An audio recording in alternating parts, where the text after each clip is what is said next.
আজকে আমি তৈরি করব মোমো সস বা পাস্তা সস, দুটোই আপনারা বলতে পারেন। তো প্রথমে আমরা টমেটো নিয়ে নিলাম, আপনাদের যতটা ইচ্ছে নিতে পারেন, আমি বেশি করে বানিয়ে রাখবো তাই টমেটো নিয়েছি। তো প্রথমে টমেটোগুলো কাটতে হবে। তো প্রথমে আমরা সাইডে এই মুখের কাছটা কেটে বাদ দিয়ে দিলাম, আর মাঝখান বরাবর একটা কেটে নিলাম। এইভাবে আমরা সমস্ত টমেটোটাকে কেটে নেব।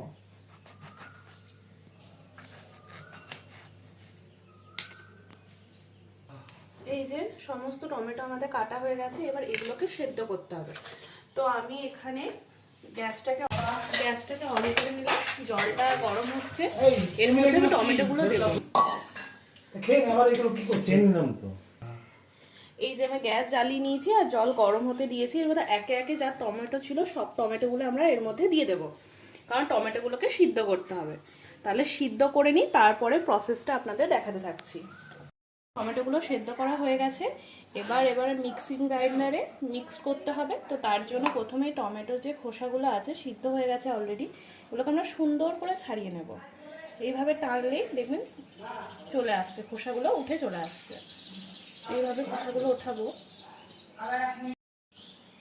এই যে উঠে চলে আসছে। ভালোভাবে এই খোসাগুলো ছাড়িয়ে নেব, দিয়ে দেবেন এর ভিতরে। এক এক করে এই সবগুলো আমরা করে নিচ্ছি। এরপর টমেটোগুলো খোসাগুলো আমরা ছাড়িয়ে নিয়েছি। তো এবার মিক্সিং গ্রাইন্ডারে নিয়ে নিয়েছি। এবার কিছু শুকনো লঙ্কা দেবো, ঝালটা একটু বেশি পরিমাণে দিতে হবে, এখানে কাঁচা লঙ্কা ইউজ করা হবে না, তাই আমরা শুকনো লঙ্কা দেবো। আর একটু সামান্য রসুনও আমরা পেস্ট করে নেব।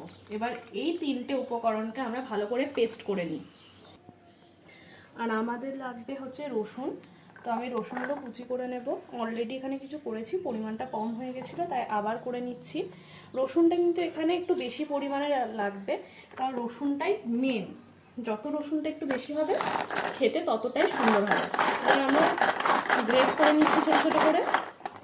এখানে সাদা তেল দিয়ে দেবো, পরিমাণ মতো সাদা তেল দিলাম।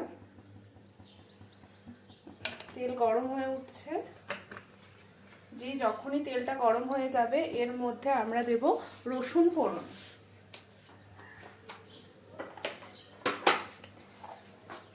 এই যে কুচনো রসুনগুলো আমরা রেখেছিলাম সেই কুচনো রসুনগুলো দিয়ে দেব। বেশ ভালো পরিমাণে দিতে হবে, কিন্তু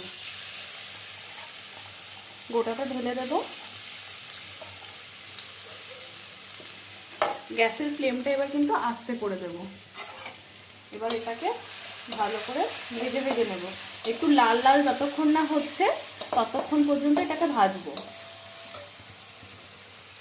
এই যে আমরা রসুনগুলো ভাজছিলাম, দেখুন লাল লাল হয়ে গেছে।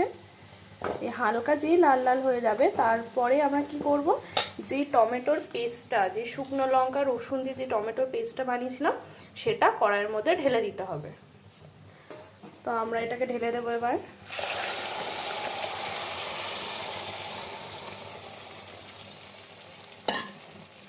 এরপরে গ্যাসের আঁচটা কিন্তু আমরা বাড়িয়ে দেব।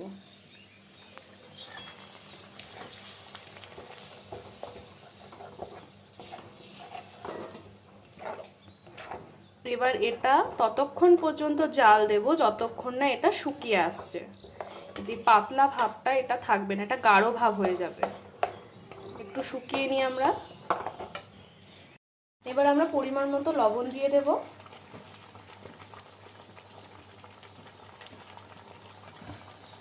আবার ভালো করে মিক্স করব। এটা এখনো অনেকক্ষণ জাল দিতে হবে, কারণ এটা যতক্ষণ না গাঢ় হবে, আগেই বললাম, ততক্ষণ জাল দিয়েই যেতে হবে। এর মধ্যে আমরা এবার টমেটো কেচাপ কিছুটা দিয়ে দেবো, অল্প একটু পরিমাণে দেব।